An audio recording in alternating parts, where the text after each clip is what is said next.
Oi pessoal, tudo bem com vocês? Bem-vindos ao canal, meu nome é Rafaela Granville, eu sou nutricionista e o tema de hoje é sobre gestação e nutrição. Então eu resolvi chamar uma convidada muito especial, a nutricionista Maíra.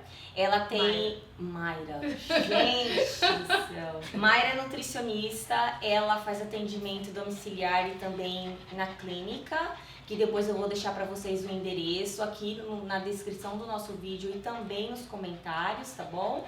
Então nós vamos hoje tirar algumas dúvidas que às vezes as mamães de primeira viagem acabam pecando um pouco ali durante a gestação e depois no pós-parto. Então eu vou explicar para vocês um pouquinho, ou melhor, a Mayra vai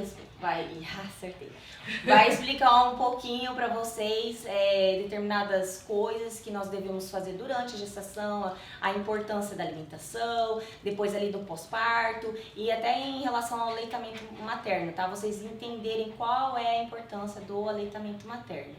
E antes da gente começar a falar, se vocês já são inscritos no canal, curta esse vídeo, compartilhe com alguém que esteja gestante e que já tá amamentando e tá pensando em parar de amamentar o bebê. Então assim, manda esse vídeo para essa pessoa também. E se você não é inscrito, seja muito bem-vindo, se inscreva para você receber também vídeos, notificações de quando sair vídeos novos, e curta e compartilhe também, beleza? Então vamos lá. Então tá, Mayra. Isso.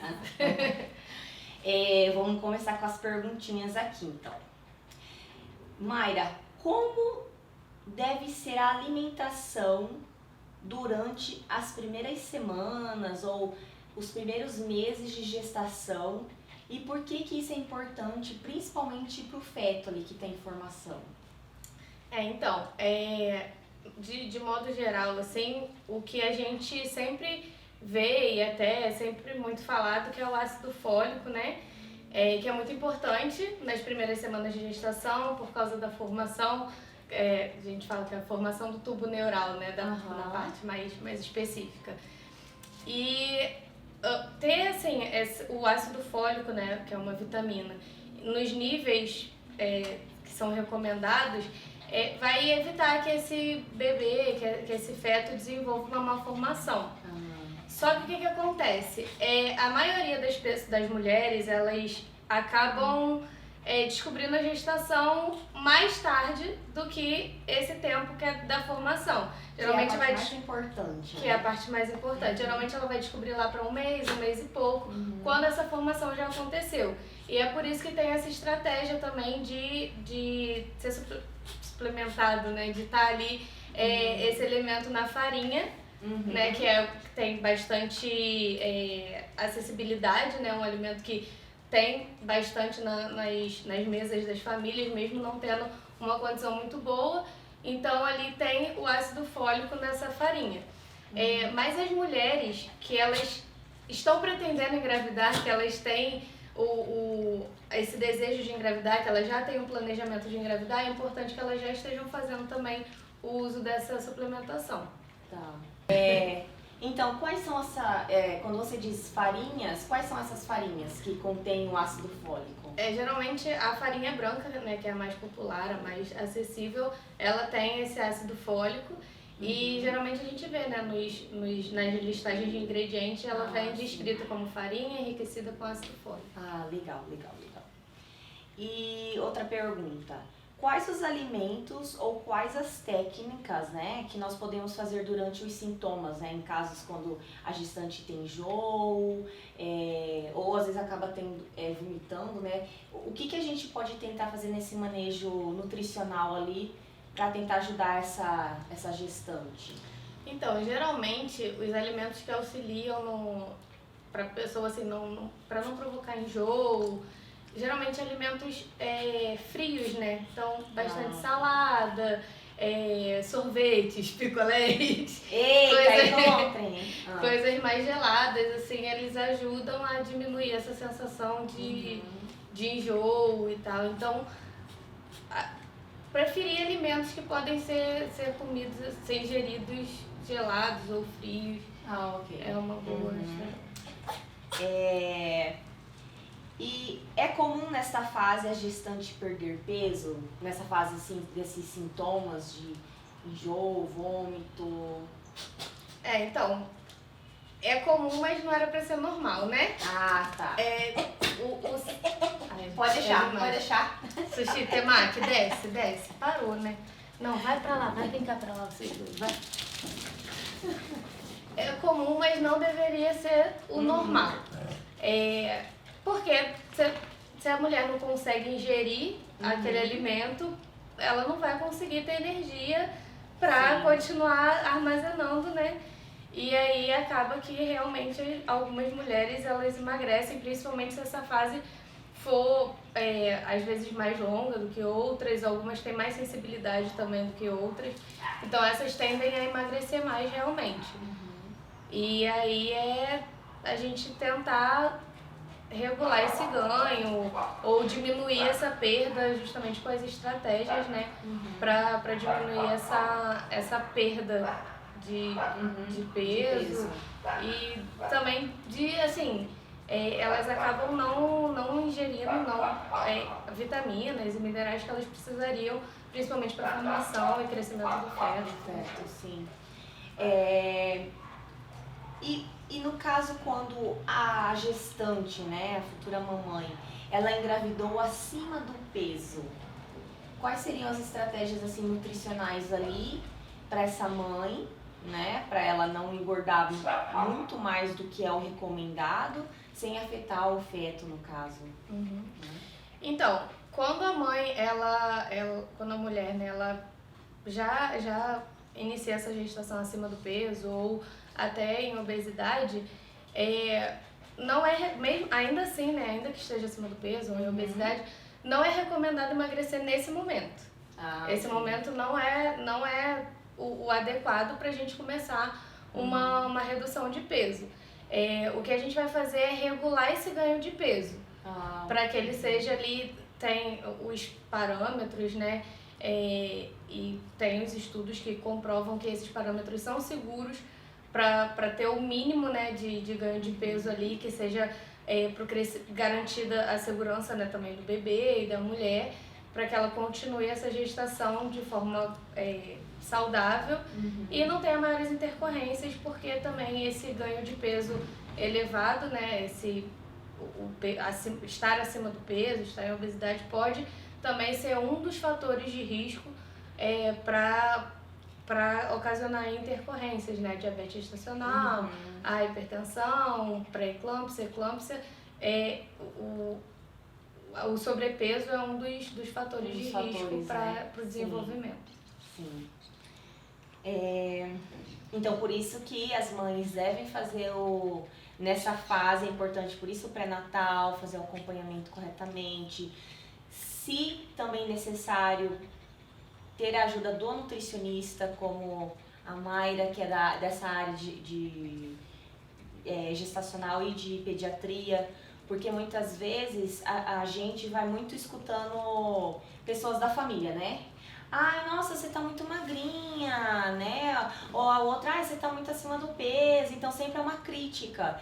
E essa fase é uma fase muito importante, porque a mulher também, a gente fica com essas alterações hormonais, o nosso humor muda, o nosso corpo tá mudando, né? Porque você tá ali naquele momento, tem um serzinho ali se formando dentro da sua barriga e aquela preocupação, meu Deus, se essa criança vai ser saudável, como vai ser essa criança, e preocupação com um monte de coisa, né? Então a gente tem que tomar muito cuidado, e você que tá assistindo, que tem alguém na família que tá gestante, você tem muito cuidado com o que você fala para essa gestante, porque ela tem que ser acolhida, tá? E não criticada, acolhida, tá? E é importante também desmistificar aquela falácia, né, do que tá comendo por dois. Sim, que também. Você pode estar até comendo por dois, mas tem que ter noção de que a segunda pessoa é uma pessoinha pequena. Sim. Então, assim, não precisa comer por dois do mesmo tamanho que você. Né? Pode ser comer. E fica. É verdade. Entendeu? Que também fica muito assim, fica com esse migué de que, não, agora é a hora também, né? Quando é muito mimada, essa pessoa que tá gestante, aí ela sai comendo o que vê na frente. Então são várias coisas que a gente tem que pensar. Primeiro, quem tá de fora entender aquela futura mamãe, ter muito cuidado com aquela futura mamãe, do que fala, que a gente fica muito sensível. Mas por um outro lado, a mulher que tá gestante, ela também ter consciência, como a Mayra falou, que ela tem um serzinho ali e quando não é só por ela, mas também para essa criança crescer saudável e até porque no pós-parto ela conseguir perder esse peso mais fácil, o corpo vai voltar mais rápido do que quando você ganha muito peso aí nessa gestação sem um acompanhamento, sem tentar ter uma alimentação correta. E é por isso que é importante, assim, no pré-natal, eu sei que a maioria das pessoas, né, foca na obstetrícia, na ginecologia ali, Sim. E aí acaba esquecendo da nutrição. Parte, que também é muito importante que a nutricionista faça parte desse pré-natal. Sim, isso mesmo. E na sua observação, né, clínica, atendendo ou durante o estágio na universidade, você acha que tem muitos casos assim de diabetes gestacional? Porque eu tô te perguntando isso, tá?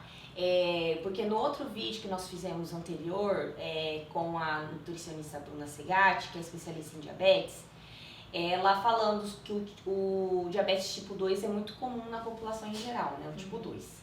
Mas assim, na sua prática, tá? Ou se você tiver dados também, é comum esse diabetes gestacional na sua visão ou não?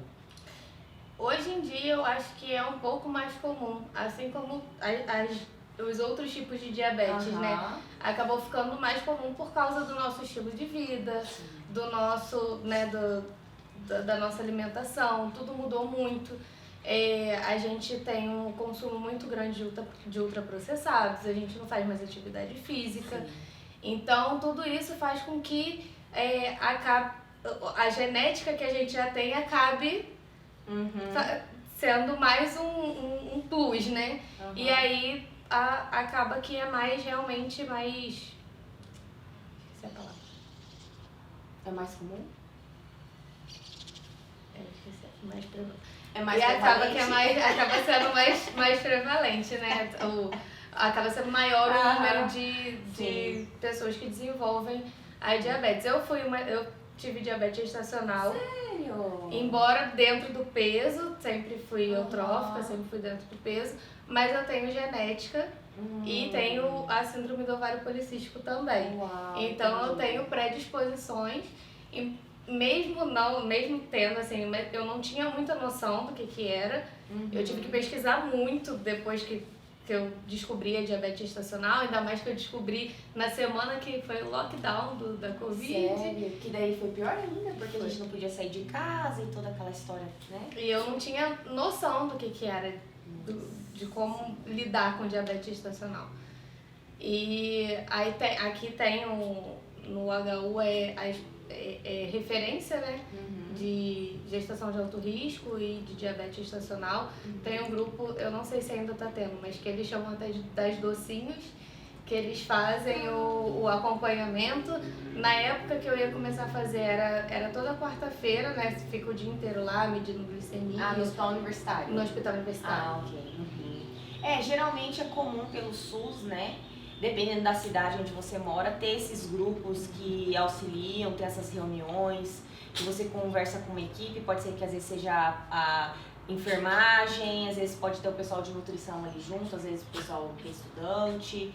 Eu cheguei a participar também durante a universidade de um grupo assim, só que era a parte de aleitamento materno que nós participávamos, junto com a enfermagem também, de como posicionar na hora da mãe dar o leite pro bebê, a questão do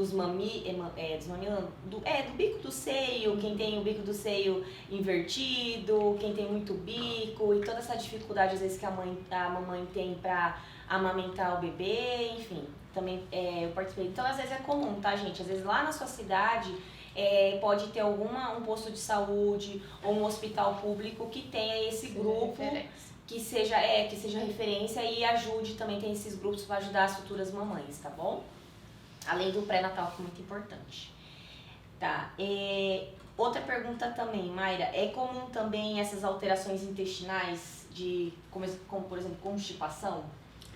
Né? Porque primeiro que, né, tem alguém ali Crescendo, apertando ali todos os os lugares. órgãos, né?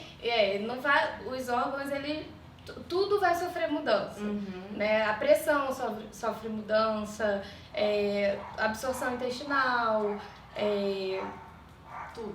espaço, coração, pulmão, respiração é afetado, bexiga, por isso que as mulheres vão muito mais ao banheiro. Tá tudo apertado. Então, o funcionamento dos órgãos acaba sendo prejudicado, acaba sofrendo uma interferência de alguma forma. Sim.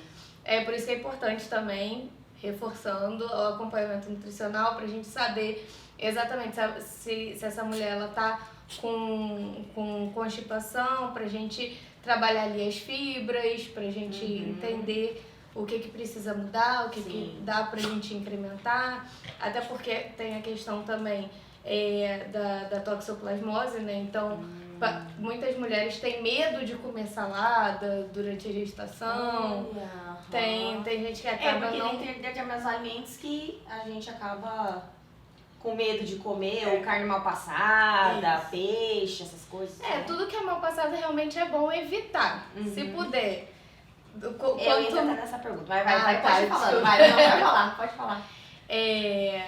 Então, assim, tudo que a gente puder ir regulando de acordo, né, com o... Foi junto. Tudo que a gente puder ir regulando de acordo com o que essa mulher tá passando, às vezes é uma informação que falta que poderia fazer toda a diferença na alimentação dela ou até nessa questão de constipação também. Sim. E a outra coisa que eu ia falar também é que, pra quem me acompanha lá aí no canal, né, já puxando sardinha pra mim, que eu sempre falo muito de intestino. E então, como o feto ele tá crescendo ali, pressionando todos os órgãos e vai pressionando o intestino, então essa mamãe ela fica realmente mais constipada. Claro que você também tem que entender o histórico, às vezes ela também já tem um histórico bem antes de constipação, mas tem uma posição também que a gente sempre, né, indica, que é aquele do banquinho, que você coloca o banquinho na hora que você tá fazendo cocô e ergue a perna, né, deixa num ângulo um pouco mais alto, porque existe um músculo ali na parte do intestino que ajuda a liberar e aumentar um pouquinho mais esse canal e as fezes sair de uma forma mais fácil. Então isso pra gestante é muito importante também, porque ajuda, tá? É só, às vezes, não tem dinheiro pra comprar o banquinho, eu vou deixar aí pra vocês ter a foto. Mas às vezes você pode ter, às vezes a sua própria lixeira, ela é um pouquinho mais resistente, então ela tem uma determinada altura que dá pra você encaixar sua perna ali, deixar ela um pouquinho mais erguida, tá bom? Continuando aqui. E Mayra, na sua prática clínica também é comum você ver gestantes com aquele transtorno alimentar de picar, a alotriofagia, que come coisas estranhas, sabe? Acho que é pica-malácia, né? A gente fala transtorno alimentar de picar ou alotriofagia, que é quando come essas coisas estranhas. Pelo menos quando eu era criança eu ouvia muito assim, minha mãe falar, eu tinha vontade de chupar limão com sal, ainda tava de boa, né? Mas sentia que falava, eu comia o reboco da parede, eu já vi casos de comer argila, areia. Tem um vídeo no canal que eu falo sobre isso e eu já recebi várias mensagens da galera falando, sabe? Mas geralmente a gente associa muito só com gestante. Mas também acontece em crianças, né? Mas também em adultos, devido ao fator emocional. Mas assim, do que você atendeu aos pacientes, teve algum caso de algum relato assim de que ele come coisas esquisitas, assim ou não? De paciente não. Já tive assim, principalmente na época que eu tava gestante, né? Então tinha muita gente que conversava e falava sobre os desejos, né? De grávida e tal. E aí já falaram que teve desejo de comer rato. Meu Deus! Sério? De coisas bem bizarras. Bem bizarras. Geralmente são bem bizarras mesmo. E aí é uma das coisas que a gente precisa ter cuidado, né? Porque geralmente indica que a pessoa tá com uma deficiência de vitamina, né? E tanto que muita gente fala que é por tijolo, né? E se você for pensar que o tijolo é da cor de algumas verduras e algumas frutas que são geralmente ligadas à deficiência da vitamina que a pessoa está precisando. Por exemplo, quem tem deficiência de vitamina C, aí às vezes acaba... Ou até anemia, né, de ferro, alguma coisa assim aí também. tem vontade de comer ferro. Uhum, Geralmente tá ligado ligado ao que a pessoa tá com Sim. deficiência. Uma deficiência proteica e por isso que fica com vontade de comer carne de alguns animais mais esquisito. mais esquisitos. Meu Deus do céu, socorro. Mas tem bastante, viu, gente? E também tem a questão do fator emocional, porque nesse vídeo que eu falo, eu recebi assim, alguns feedbacks de pessoas que não estavam gestantes e falaram que às vezes acabavam consumindo objetos para sentir alívio. Para sentir um alívio, mas porque por fator emocional, mas de nervoso. Bom, então vamos lá. Pós-parto. O que a gestante deve evitar ao comer durante este período de pós-parto? Do pós-parto? Olha, geralmente, como o nosso corpo tá voltando, assim, a gente fica com muitos gases, né? Então, alimentos que dão mais gases. Tem também um Rios meu falando sobre isso. Eu vejo agora. Ricos em enxofre. Eu vi. Alimentos ricos em enxofre ou também, né, a gente pode falar, sabe o que também? Alimentos ricos em... São alimentos, são os food maps, né, que a gente fala. Isso. Também, que tem os açúcares também, que às vezes a gente tem dificuldade de digestão. E aí pode causar em algumas pessoas muito gases, né? Incômodo, cólica também. Os food maps também. E é verdade que determinados alimentos podem passar cheiro para o leite materno? É verdade isso? Então, alguns alimentos eles podem sim passar o cheiro, o sabor, de repente, um pouco pelo leite materno. E até tem estudos recentes mostrando que desde a barriga tá bem alto agora, principalmente em 3 páginas de nutricionista, mostrando as mulheres ingerindo alimentos e os bebês na ultrassonografia reagindo ao sabor dos alimentos. Que doideira, nossa, que massa!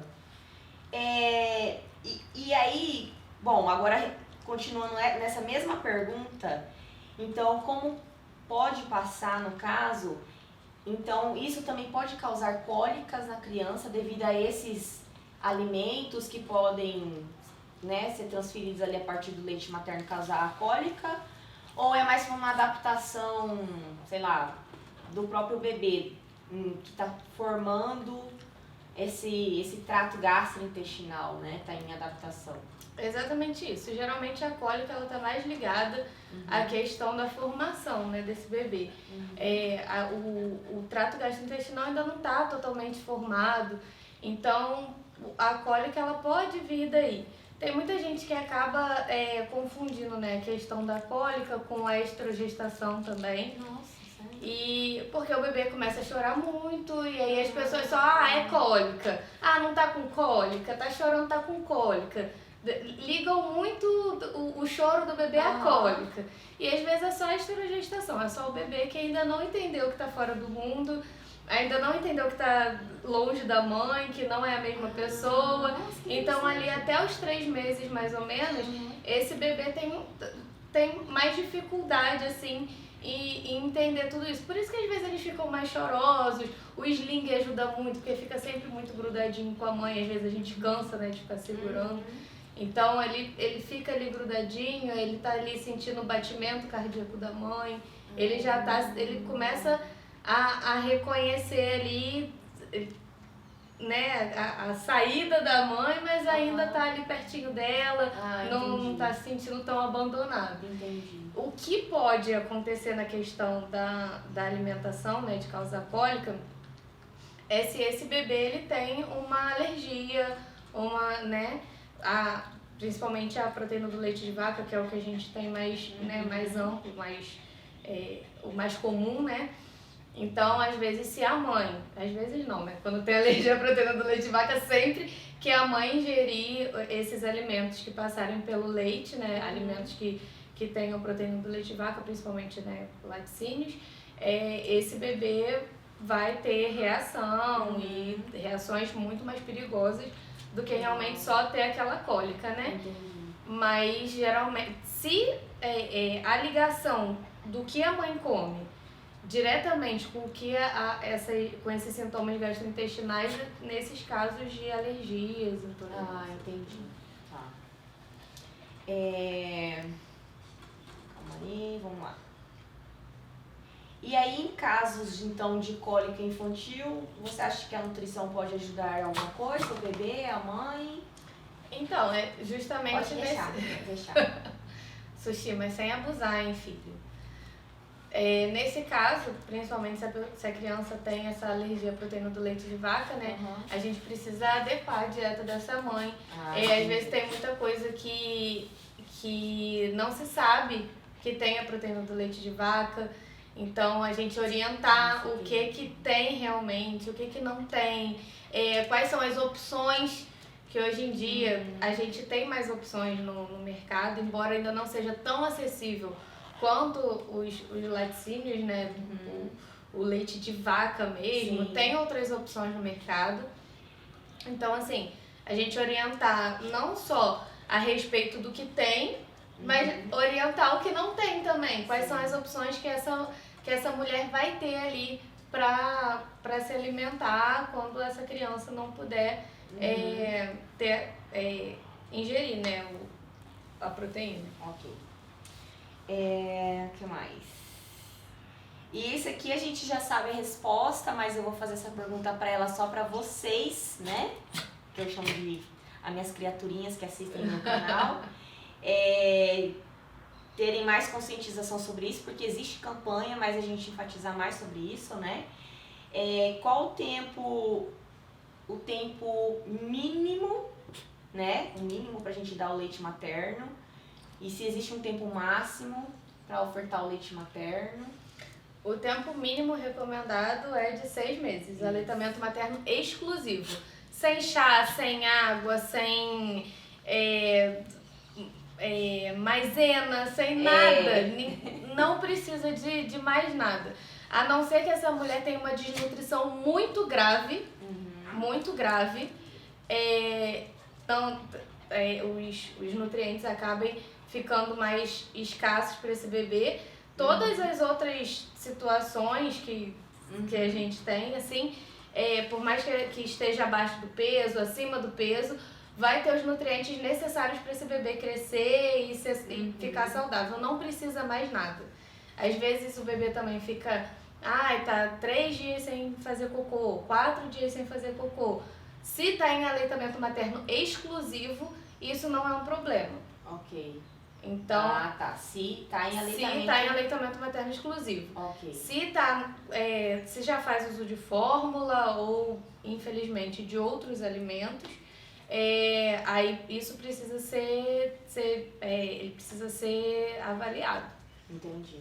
Eu pergunto isso pra você também, porque eu não sei se você chegou a ver isso assim durante a universidade, né?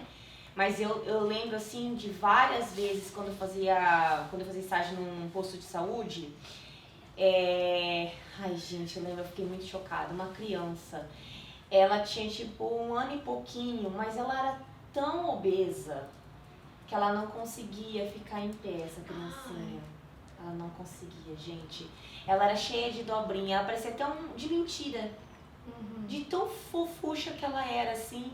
E um bebê enorme. E aí você vai ver o histórico da mãe. Ok, tinha um histórico já um pouquinho lá da família de sobrepeso. A mãe era, né, avó, blá blá blá. Mas a mãe falando, porque ele era muito pequenininho. E a minha mãe falava, além do leite materno, né, que eu ofertava, eu ainda tinha que misturar com alguma coisa, sei lá, mucilon, maisena, sei lá, que raio de farinha que era. E a gente ficou chocada, e a gente falou, mamãe, por isso que seu filho tá assim, você entendeu? Porque assim, foi uma coisa assim que eu fiquei muito chocada. Foi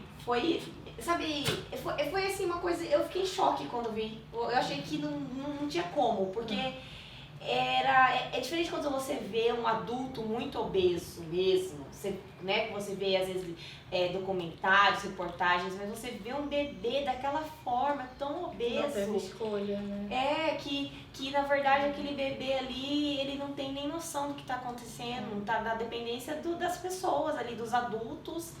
e aquela mãe achando que estava fazendo bem pro filho e pelo contrário estava prejudicando a saúde dessa criança, que vai refletir ali, talvez para a vida inteira dessa criança, né? E por isso que é muito importante também a gente disseminar a informação. Sim. Porque ela precisa chegar a todo mundo. Uhum. Ela precisa ser acessível a todo mundo. Você dizer que o leite materno é suficiente, o leite materno é rico, o leite materno é importante, o leite materno a gente não fala só de micronutriente, macronutriente, a gente fala de sistema imunológico quando a gente fala de leite materno, a gente fala de afeto, porque o que eu já tinha falado, que o bebê está entendendo ainda que está fora do corpo da mãe, então ele às vezes quer mamar só para estar perto da mãe mesmo, isso é verdade, não tem problema ele mamar só para estar perto da mãe.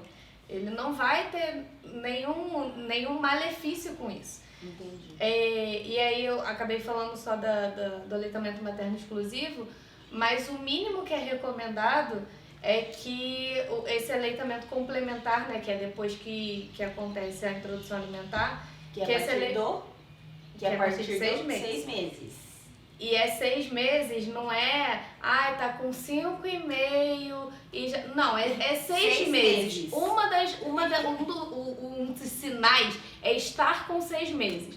E aí entra, se já tem 6 meses e já senta sozinho, se tem 6 meses e não senta sem apoio, já é melhor, né, postergar um pouquinho.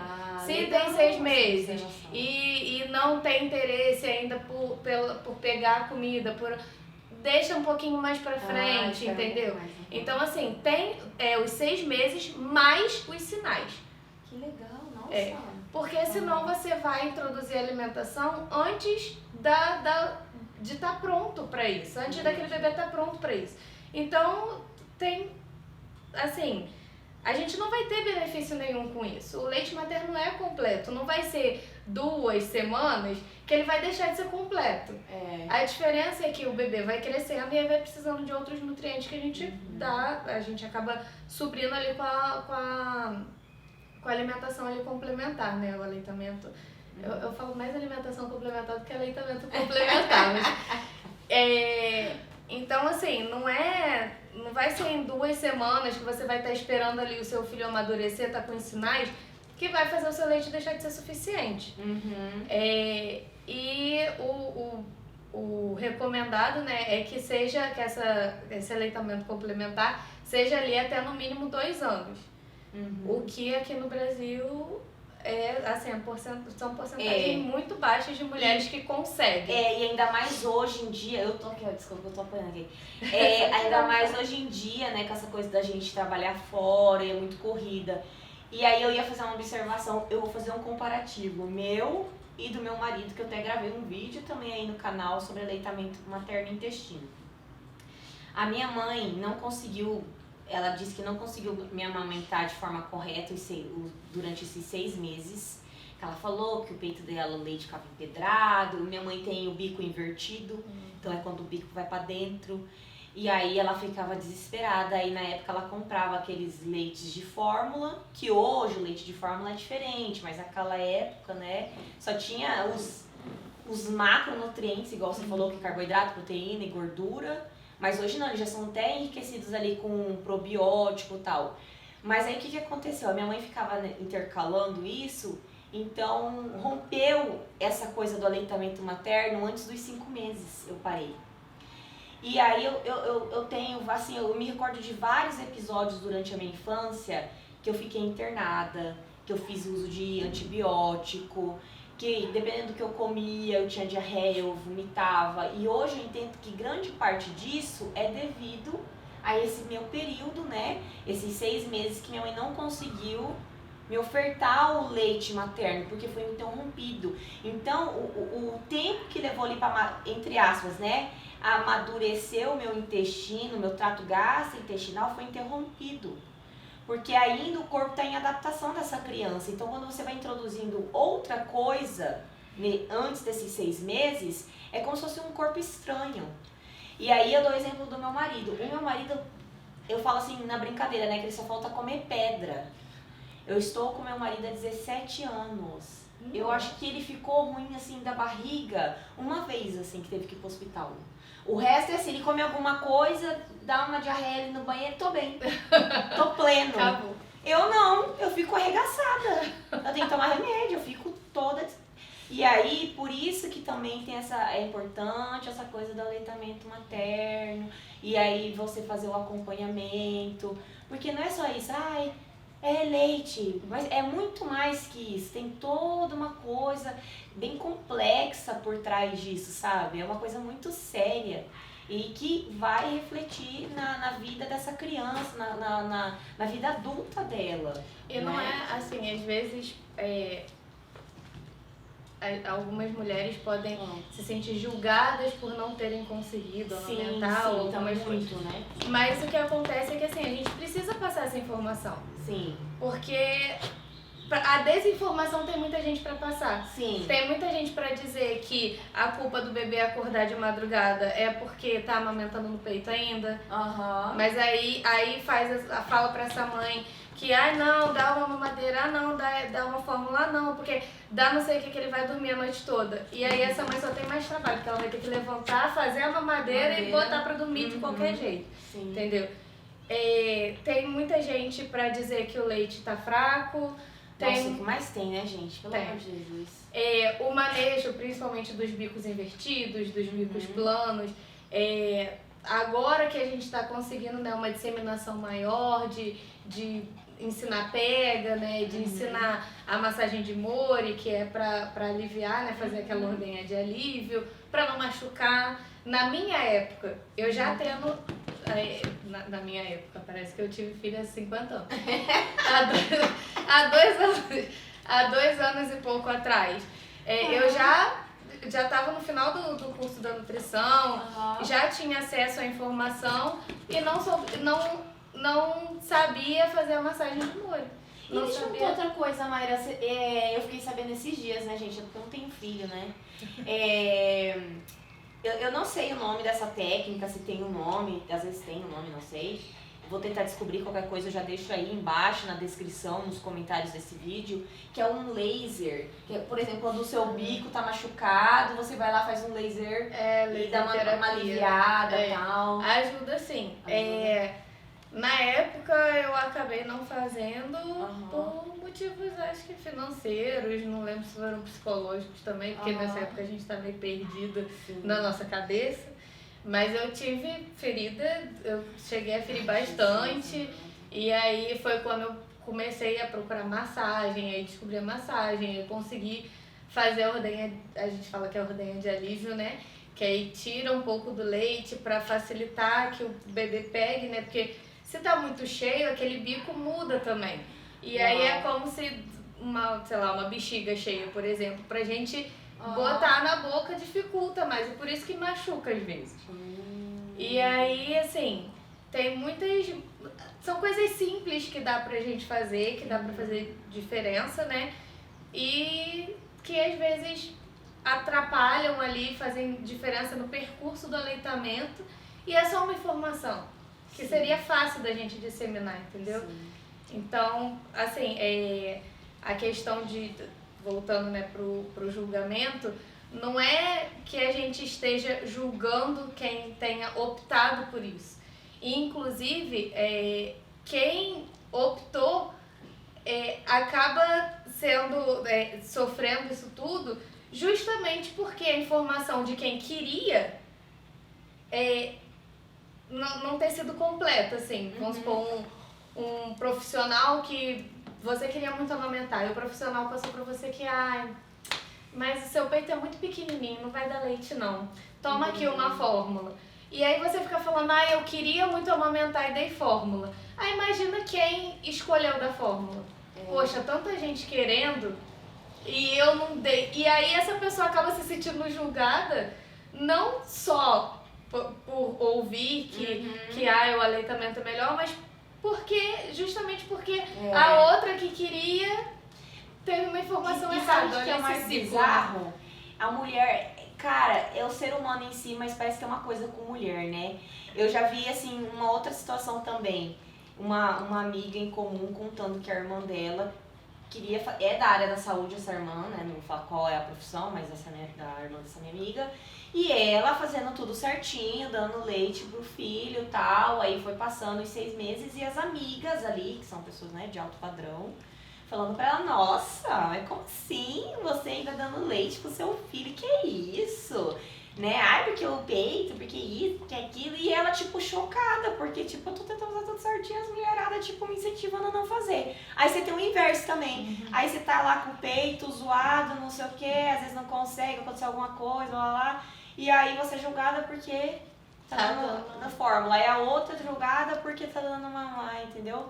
Então, cara, é uma coisa muito complexa, eu acho, É uma indústria, né? Porque quanto mais a gente está insatisfeita, mais eles lucram. Então, se a gente está insatisfeito com a amamentação, eles vão lucrar vendendo fórmula. Se a gente está insatisfeita porque tá dando fórmula, eles fazem uma fórmula mais cara com mais nutrientes, que parece mais... Sim. Então, eles sempre vão dar um jeito de querer lucrar em cima da gente, né? E você imagina, leite materno, que é de graça ali, né? Quem que ganham com isso? É verdade. Nada, não é mesmo? Então, lógico que vão desestimular as mulheres. Isso muito triste. E aí aquela mulher que não tem condição, que mora em condições insalubres, que não tem um saneamento básico ali na casa dela, e vê ali a artista, a blogueira, a pessoa chique, a famosa, que usa fórmula e faz propaganda. E faz propaganda, que não é permitido, é proibido propaganda. E aí ela vê, e aí o que ela acha? Que aquilo ali é o melhor. Porque se a rica tá fazendo... Por que eu não posso fazer? Não, é o melhor. Se a pessoa que tem dinheiro e acesso tá fazendo, é o melhor. E aí essa mulher vai querer utilizar a fórmula, sendo que ela podia dar o melhor pro filho dela de graça. Gente, vou entrar em outro assunto agora, porque aqui é podcast. Né? Depois eu tenho que olhar o tempo ali. Nossa, sushi desce. Não, que você falou disso agora, eu lembrei, sabe do quê? Dessas coisas... Sushi. Ai, tia, me dá um. De procedimento estético. Esses dias eu vi um negócio falando sobre aquele que estão fazendo aqui, que eu esqueci o nome. Bichectomia? Então... E aí, isso, assim, eu conheço pessoas, eu tenho amigas que fizeram tal. E daí eu já vi uma notícia de uma moça que fez, e aí o médico, o próprio cirurgião plástico, orientou não fazer, só em algumas situações, porque você pode ter queda daqui, ó. Você fez isso? Não. Ah, tá, já tô falando, porque vai que ela fez. Porque, e aí, tipo, eu falei, meu Deus, por quê? Porque daí tem alguém famoso que fez. Você vê lá, sei lá, Angelina Jolie, não sei o que. Aí todo mundo acha que aquilo é bom, e às vezes não é bom. Não é. Né? Às vezes só pela estética. Né? Que mais? Você já tinha falado aquela hora se nós podemos, que a gente comentou do leite materno, e você falou também de enriquecer, né? Então isso seria uma pergunta, mas aí você já respondeu. Se pode enriquecer o leite com farinha, com as coisas, e a gente já respondeu que não pode, né? Porque o bebê pode ganhar muito peso. Então nós vamos para as perguntas finais. Ok. Beleza? Perguntas finais, gente, as perguntas que eu sempre faço, ou melhor, que eu pretendo fazer para minhas colegas de profissão. Por que escolheu a profissão de nutricionista? O que levou você a escolher? E a segunda pergunta é o que você tem para falar para os estudantes de nutrição, que são os futuros profissionais nutricionistas, e para quem está terminando o ensino médio e quer prestar vestibular para a nutrição, o que você tem que falar? Então, ou melhor, o que você quer falar, né? Tá, vai. Pra falar sobre a escolha, né, eu tenho que voltar 10 anos atrás, Okay. Que foi quando eu comecei a faculdade. Eu fiquei praticamente 10 anos fazendo nutrição. Não, fazendo no total do curso. Já até sei. Eu entrei na UF, que é a Universidade Federal Fluminense, lá no Rio. E aí, quando eu fui transferida pra cá, teve todo o processo da transferência. Eu tive que entrar na justiça porque não aceitavam minha transferência. Ah, tá. Achei que tinha alguma coisa a ver com carga horária. Não, eu tive que entrar porque não aceitavam, porque disseram que eu estava vindo do Rio e ele de São Paulo, mas a residência dele era no Rio, enfim. E aí eu consegui, né, eliminar e comecei a estudar, só que eu praticamente tive que voltar do início. Porque eu não consegui cortar um semestre inteiro. Ah, tá. Então eu entendi. fazia 2, 3 disciplinas aqui. Só que aí foi bom porque eu consegui, né, fazer muitos projetos. Eu atendi muitos projetos. Entendi. Eu Você fiz conseguiu fazer vários estágios assim? É, tipo isso. Aham. Na faculdade, na universidade, a gente chama mais de Aham. projeto, né? Mas aí tem vários tipos, tem de pesquisa, de ensino, Aham, monitoria, legal. atendimento, tanto que eu atendi muito na pediatria do hospital universitário, Nossa. atendi também os próprios alunos, enfim, eu tive Aham. mais tempo pra participar mais Isso. de formativa. Aham. E aí, voltando, né, do início, lá na UF, eu cheguei a começar a fazer uma outra faculdade, que é de publicidade e propaganda. Sério? Aham. Mas aí você fazia os dois ao mesmo Não, tempo? eu comecei a fazer Ah. um semestre, e aí, aqui não tem, mas lá no Rio, você pode entrar no meio do ano. Ah, Tem as entendi. duas. Tipo tem- vestibular de verão e vestibular de inverno? É, uma tipo coisa isso. assim? Deve ser Tá. alguma coisa assim. Mas tem a oportunidade do Enem do início e depois você pode usar essa nota para entrar no outro semestre. Ok, entendi. No segundo semestre. Aham. E aí, nesse segundo semestre, eu tentei estudos de mídia, que só tem lá, mas é da área de comunicação social. E aí, o que eu pensei? Vou colocar um outro curso aqui, porque aí eu peço transferência interna. Se eu não conseguir entrar para estudos de mídia, eu peço transferência interna. E aí coloquei estudos de mídia como primeira opção, nem sei se o Enem ainda é assim, mas Nem eu coloquei tenho estudos noção. de mídia como primeira e nutrição como segunda. Me toquei então, tipo, fez um bem bolado ali. Você colocou em primeira opção O que eu queria, estudos de mídia. E aí em segunda nutrição. A nutrição, porque eu olhei e falei, eu acho que nutrição beleza. é legal aqui. Aham. E aí veio a primeira chamada e eu passei pra nutrição, que era a minha segunda opção. Só que quando você passa na segunda opção, você continua concorrendo à A primeira. primeira também. Aham. Entendi. E aí eu passei pra nutrição. E aí, meu marido, que na época era meu namorado, falou, minha prima faz nutrição lá. Vamos lá conversar com ela. Aí eu falei, então vamos. Aí ela começou a falar. E ela falou tão apaixonadamente, assim, ela foi falando as coisas, eu fiquei, gente, eu Nossa, quero. eu acho que é isso. Aí eu fiquei, eu quero, será? Aí eu fiquei, mas então, e ela ia respondendo com tanta, ela empolgada, assim, entusiasmada. Eu fiquei, gente, acho que quero, hein? Será? E aí, logo depois, eu não lembro quanto tempo de diferença entre a primeira e a segunda chamada. Massa. Licença. E aí, logo depois eu passei pra estudos de mídia, mas eu já não quis mais. Aí eu falei, vou ficar na nutrição mesmo, gostei desse negócio. É bem isso. Foi tipo eu que fiquei anos querendo fisioterapia e depois fiquei nessa coisa de fazer direito porque meu pai ficou falando cara de concurso e eu comecei a ficar confusa. E daí de última hora mesmo, na época que eu ia começar os vestibulares, eu fui lá e escrevi no Google profissões na área da saúde. E aí tinha lá nutrição, vou ler esse negócio aí. E comecei a ler, achei legal pra caramba, falei, vai ser isso aí que eu vou fazer. E aí eu gosto do que eu faço, mas, né, é uma profissão que você tem que ter muito amor, também se pensar assim que o salário, né, vamos ser realistas. Se for pensando em salário... tipo, né, não é desvalorizado. glamuroso que tipo, nossa, eu vou ficar rica. A não ser que você tenha ali, né, tem caminhos que dá pra chegar lá, mas fica super... no geral... no geral é ok. Mas é isso. Sushi, sai daí. E o que você tem pra falar, Maíra, pros futuros nutricionistas e pra quem quer fazer o vestibular pra nutrição, né? Ou o Enem, usar o Enem, não sei. Eu acho assim, eu penso muito na questão de visão também como paciente. Então eu penso que pra entrar no curso de nutrição, né, pra ser nutricionista, eu acho que você tem que ter muita noção que você vai lidar com pessoas. E ter muita, assim, e com esse pensamento.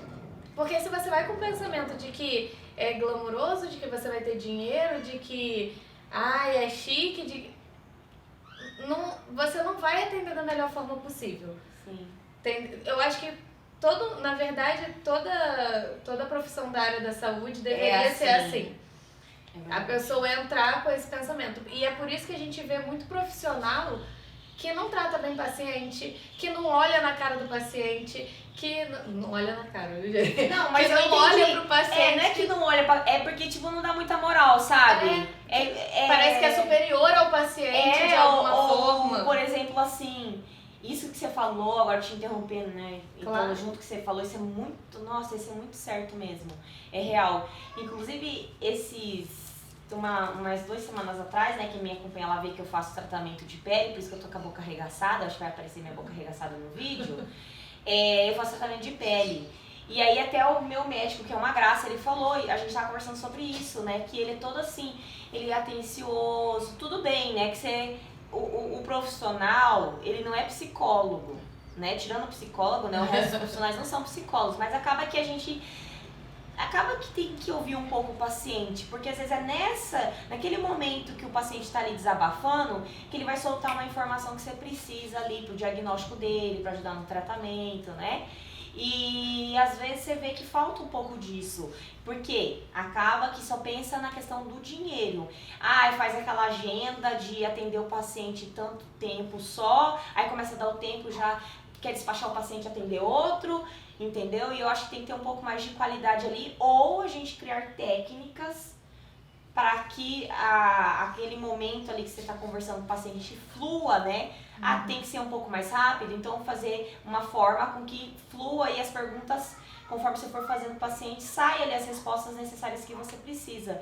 Mas a gente precisa um pouco disso, de acolher esse paciente, né? De ajudar. Eu vejo muito isso mesmo, a pessoa... Isso, como você falou, em todas as áreas da saúde, profissões da área da saúde é assim. E eu acho que tem outras áreas também, sabe? Sim. Porque meu marido é advogado, ele mesmo fala, às vezes, até os próprios clientes, que às vezes, né, quer desabafar ali, contar de uma situação. E eu acho que a gente precisa ter mais um pouquinho de sensibilidade, assim, com as pessoas, né? Porque a gente é humano, né, meu? E até porque, assim, quando as pessoas chegam a procurar pessoas da área da saúde, é porque já não estão, assim, por mais que seja check-up ou alguma coisa assim, não é uma situação que a pessoa deseja estar ali, eu quero muito ficar... Não é uma situação que seja legal mesmo, que seja agradável, eu quero ir no médico porque eu vou ficar feliz lá, não é isso. Então, assim, a pessoa já tá ali numa situação que não é exatamente o que ela queria, o que ela desejava como diversão, né? Sim. Então, assim, é olhar mesmo a outra pessoa, sabe? Você ter noção de que ele tem uma pessoa. Então, se vai entrar no curso já pensando só, quero ganhar dinheiro, faz outra coisa. Faz entendeu? área de tecnologia, vai pra tecnologia, vai pra...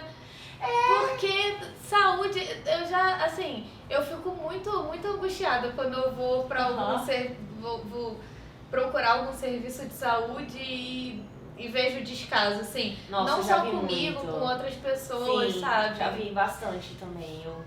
Isso até meio barraqueira já uma vez. Eu me intrometi num lugar que eu fazia. Inclusive, eu fazia essa coisa de aleitamento materno. Eu participei no posto de saúde, como eu falei agora, em algum momento ali que a gente estava conversando aqui no vídeo.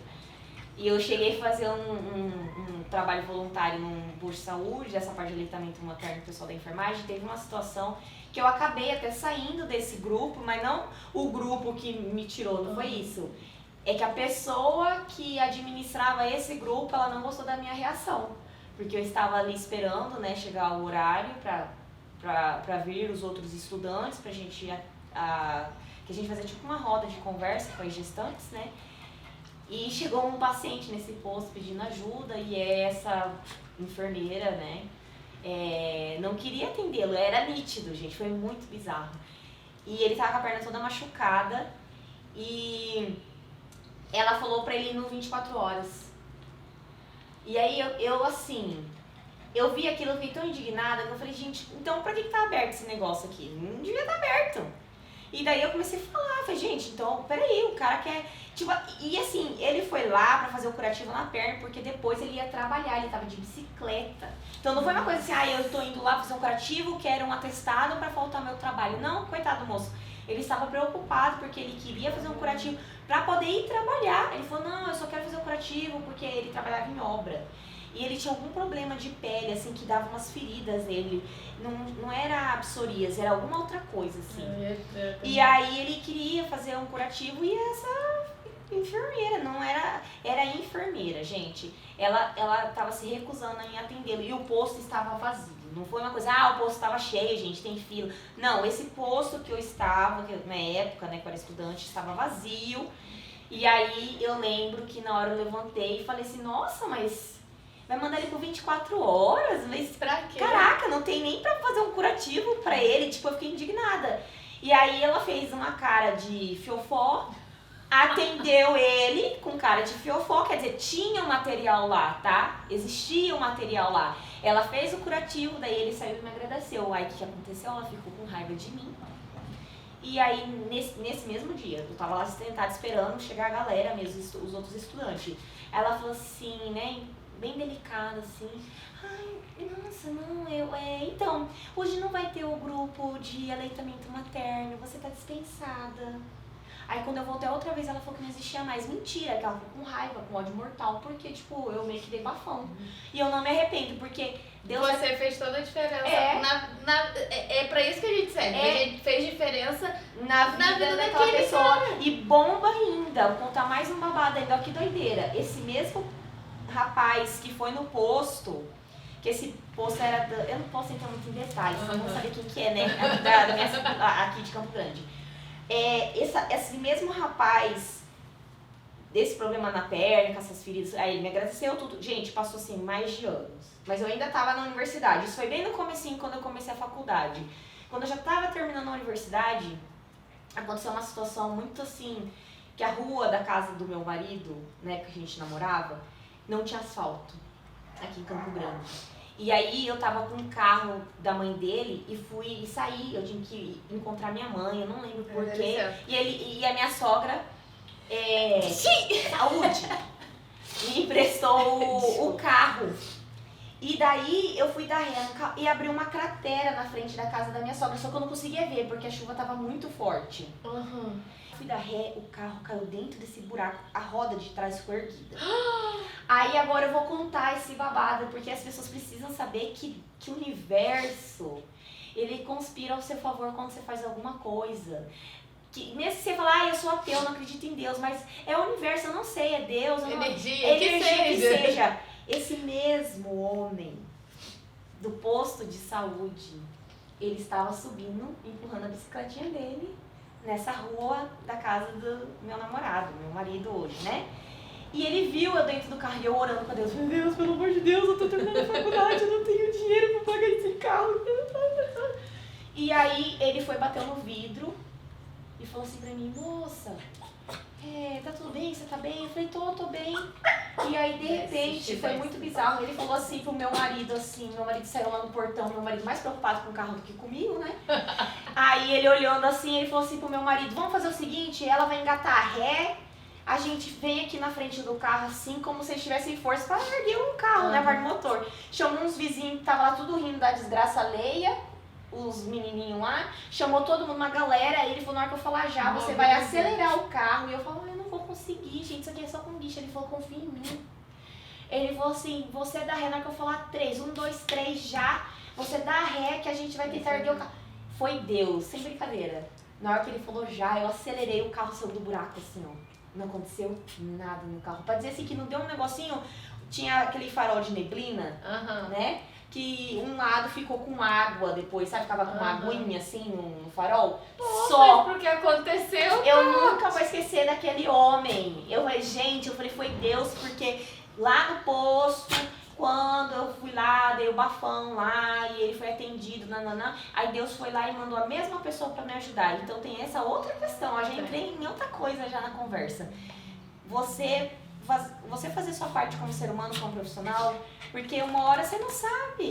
Você pode ser o paciente, né? Às vezes você ajudar aquela pessoa, um dia você vai estar, às vezes, todo perebento, e um profissional ir lá e cuidar de você, ter uma atenção especial com você, te auxiliar em alguma coisa que você precisa, ou às vezes no momento que você não está com condição de conseguir um medicamento, aquela pessoa acaba, olha, eu tenho uma amostra, não sei, eu só sei que o universo, Deus vai conspirar ao seu favor.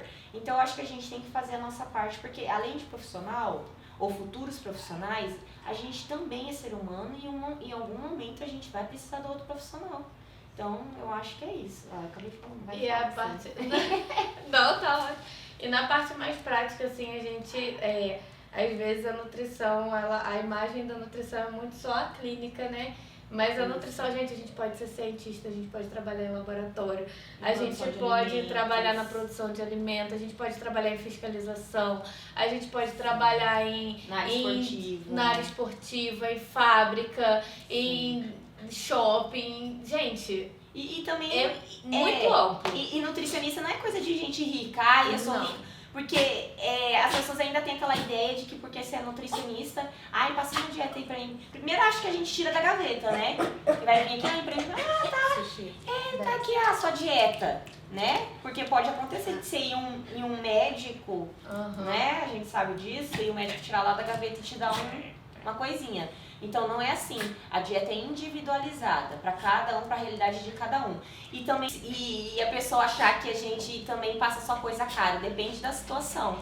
Porque no outro podcast que eu gravei com a Bruna, a gente falando sobre isso, se você prevenir o diabetes, se você é pré-diabético, prevenir para não se tornar um diabetes, que daí vai ser algo crônico, que aí sim você vai gastar mais, que daí você vai ter que ter uma alimentação um pouco mais restrita, aí você vai ter que ter um acompanhamento mais sério. Fazer uso de medicação. Uso de medicação. Então, assim, só vai ser caro quando em situações especiais, quando você não cuidou. Que daí já explodiu tudo, que daí não tem mais jeito, aí não tem, a gente vai tentar fazer o máximo a gente ajudar, né?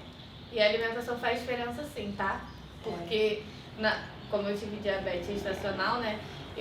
Quando eu chegava com a minha folhinha das medidas no acompanhamento, elas sempre ficavam, gente, mas não, você tem mesmo diabetes? Sempre pediam o meu exame de novo. Aquele exame que a gente faz que agora eu esqueci o nome.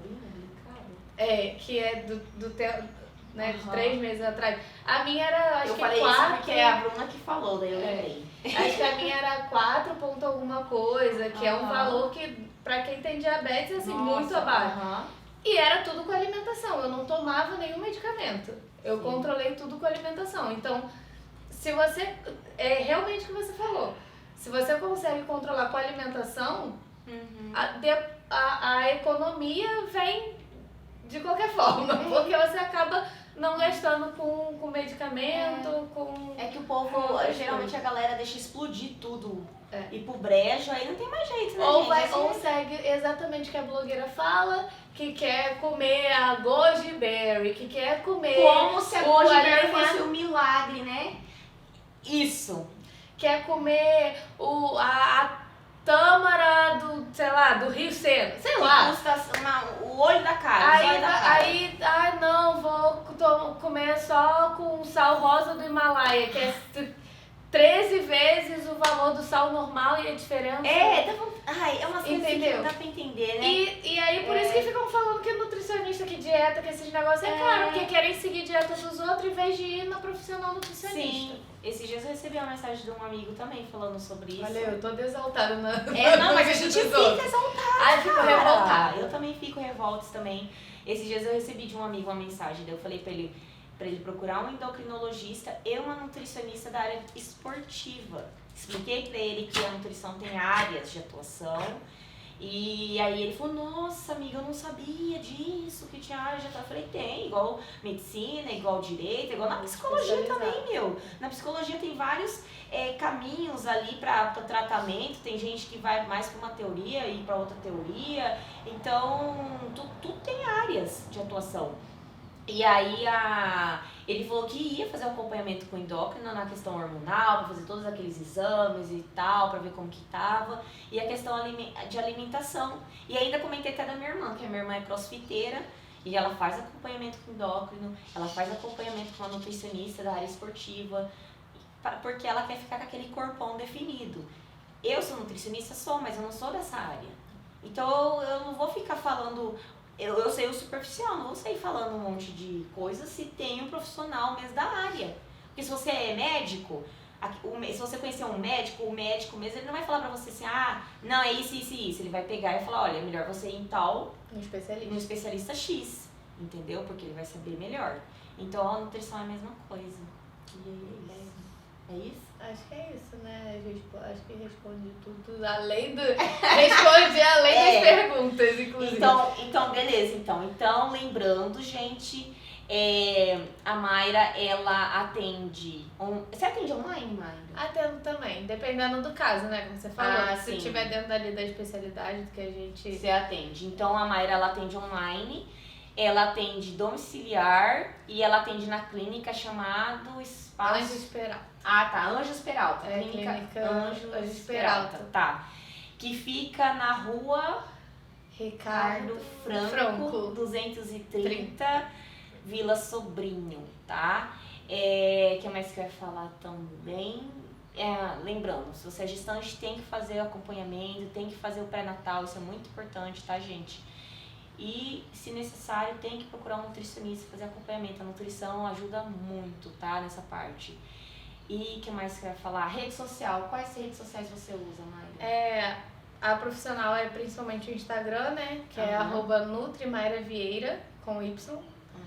E aí, provavelmente você vai deixar, né? Isso, vou deixar na descrição e nos comentários. Porque meu nome, eu sei que tem as complicações com o meu nome, então pra facilitar, aí é melhor escrever que fica mais fácil. Você usa Face também ou não? Não tenho usado. Geralmente a galera não usa Face, é mais Instagram. E você tem outra rede? Não? Não, só por enquanto só o Instagram. Então tá. E lá eu vi no seu Instagram que lá tem um link que quem quiser consultar com você dá pra agendar, não tem? Dá pra agendar. Lá você entra no Instagram dela, na parte da bio, vai ter um link que você entra lá e tem o horário disponível pra agendamento e tudo. Beleza, galera? E é isso. Então, lembrando, se não são inscritos, se inscrevam, compartilhem esse vídeo, curte, que vocês ajudam bastante a crescer o canal, a deixar esse vídeo disponível para mais pessoas, né? E se você já é inscrito, curte e deixe seu comentário caso você tenha dúvidas aí, que eu também depois pergunto pra Mayra. E sigam ela nas redes sociais também, tá bom?